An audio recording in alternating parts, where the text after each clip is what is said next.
కృపామయుడైన దేవాతి దేవునికి స్తోత్రములు. ఆయన అపారమైన కృపను బట్టి కాపాడబడుతున్న మీకు వందనములు. 2025 డిసెంబరు 1వ తారీఖు ఏర్పరచబడిన దైవవాక్యం లూకా 11వ అధ్యాయం 22వ వచనం.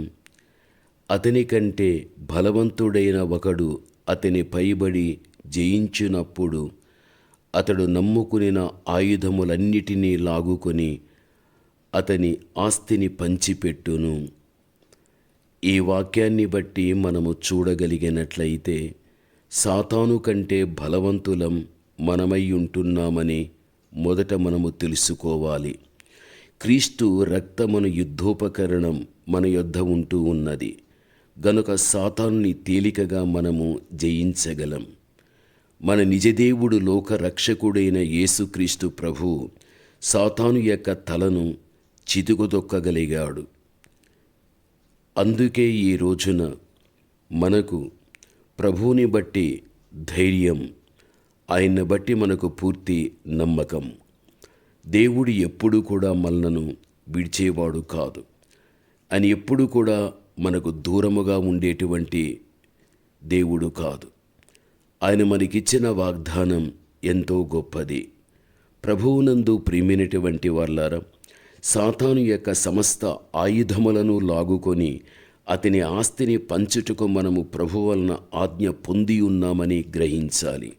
దుష్టుని యొక్క చేతిలో నుండి ఆత్మలను విమోచించి క్రీస్తు రాజ్యానికి పాలివారులుగా చేయుటకు మనము అధికారము పొంది ఉంటున్నాము అని పూర్తిగా మనము నమ్మవలసినటువంటి వ్యక్తులమై మనముంటున్నాము.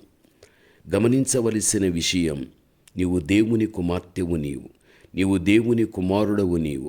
నీ ఆసక్తికరమైనటువంటి ప్రార్థన చూచిన సాతానుడు వణుకుతాడనేటువంటి నమ్మకాన్ని నీవు కలిగి ఉండాలి. సాతాను యొక్క శక్తులన్నీ కూడా నీవు చేసే ప్రార్థన ద్వారా అవన్నీ కూడా నిన్ను విడిచిపెట్టి అవి పారిపోగలుగుతాయనేటువంటి నమ్మకం కూడా నీకు ఉండాలి.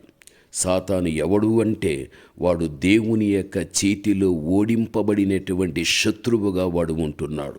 అందును బట్టి అలాంటి అపవాది విషయములో ఎక్కడ కానీ మనము భయపడవలసిన పని లేదు. మన దేవాతి దేవుడు సిలువలోనే వాణ్ణి చితుకుదొక్కగలిగాడు. మన ప్రభువు జయించి ఉన్నాడన్న సంగతి మనం ఎక్కడ కానీ మరిచిపోకూడదు. ప్రభువునందు ప్రియమైన వాళ్ళరా, మన జీవితం యావత్తు కూడా ఒక విజయవంతంగా ముందుకు సాగుతుంది అనేటువంటి నమ్మకం అనేది మనకు ఉండాలి.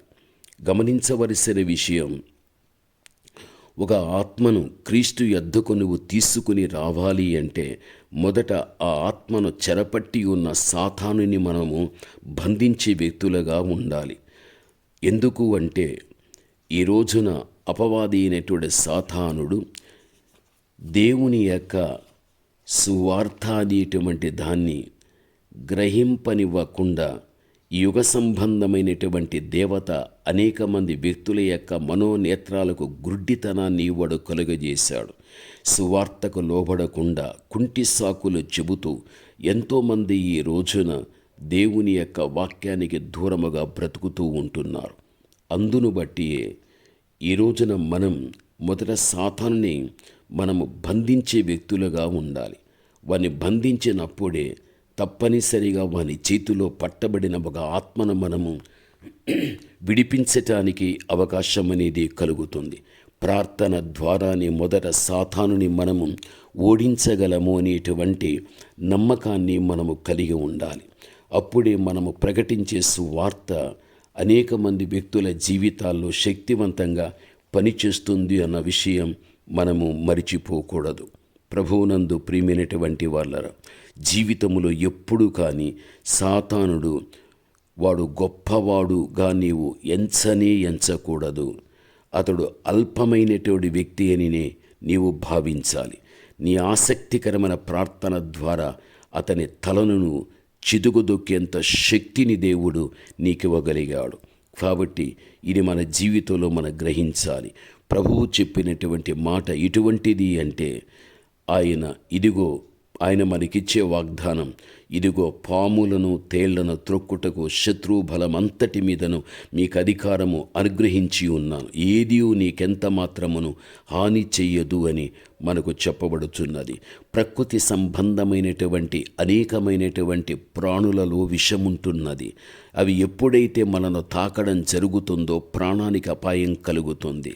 అనగా ఇవన్నీ కూడా సాతానునికి పోల్చబడినవి కాబట్టే వాడు మనల్ని ఏమీ చేయలేడు. కాబట్టి వాడు అల్పమైన వ్యక్తి కాబట్టి దేవుని చేతిలో ఓడిపోయిన ఒక శత్రువు లాంటి వాడని గ్రహించి ప్రార్థనని ఆయుధముతో వాడిని జయించుకుంటూ ముందుకు మనము సాగిపోయేటువంటి వ్యక్తులుగా ఉండాలి. ప్రభువునందు ప్రియమైనటువంటి వాళ్ళరు, నీవు దేవుని యొక్క కుమార్తెవు, నీవు దేవుని కుమారుడవు. నీవు గ్రహించవలసిన విషయం ఏమిటి అనగా, ఆనాడు యాకోబు తనకంటే బలవంతుడైనటువంటి ఏశావును చూచి బహుగా భయపడగలిగాడు. మనస్సాక్షి కూడా అతని ఎంతగానో బాధించగలిగాది. జ్యేష్ఠత్వపు యొక్క హక్కును తండ్రి ఆశీర్వాదాన్ని తను అపహరించుకున్న కారణాన్ని బట్టి ఏశావు తప్పక మూర్ఖంగా దాడి చేస్తాడని యాకోబు తలంచగలిగాడు. ఏశావు తనతో 400 మందిని తీసుకుని వస్తున్నాడన్న వార్త అతనికి అందడం కూడా జరగగలిగాది. ఆ ఒత్తిడి చివరికి ప్రార్థన చేయటానికి బలవంతం చేయగలిగాది. ప్రభువునందు ప్రియమైన వాళ్ళారా, గమనించవలసిన విషయం, బైబిలు చెబుతున్నది, నా సహోదరుడైన ఏశావు చేతి నుండి దయచేసి నన్ను తప్పించుము, అతడు వచ్చి పిల్లలతో తల్లిని నన్ను చంపునేమో అని అతనికి భయపడుచున్నాను. ఆసక్తిగా తను ప్రార్థించగలిగాడు. ఆదికాండం 32:11 ఆ మీద మీరు చదువుకొనండి. ఆ ప్రార్థన అతనిని బలవంతునిగా చేయగలిగాది. అంతేకాదు, ప్రభు అతని పక్షాన ఉండగలిగాడు. ఏశావు హృదయం అంతా మారిపోయాది. ప్రభువునందు ప్రేమినటువంటి వాళ్ళ తన సహోదరుని అనగా యాకోబును ప్రేమించినటువంటి వ్యక్తిగా కాగలిగాడు. గమనించాలి, దేవుని యొక్క బిడలైనటువంటి మన జీవితంలో, మన వెనుకటి చరిత్రలో మనము చూడగలిగితే ఎన్నో బలమైన కార్యాలు తన భక్తుల ద్వారా చేయగలిగాడు. ఈ రోజున నువ్వు దేవుని కుమార్తెవు, దేవుని కుమారుడు, దేనికి వెరచవద్దు. నువ్వు ధైర్యాన్ని కలిగి ఉండు. అద్భుతమైన కార్యాలు దేవుడు నీ కుటుంబం పట్ల, నీ బిడల పట్ల దేవుడు చేయగలడు. ప్రార్థన.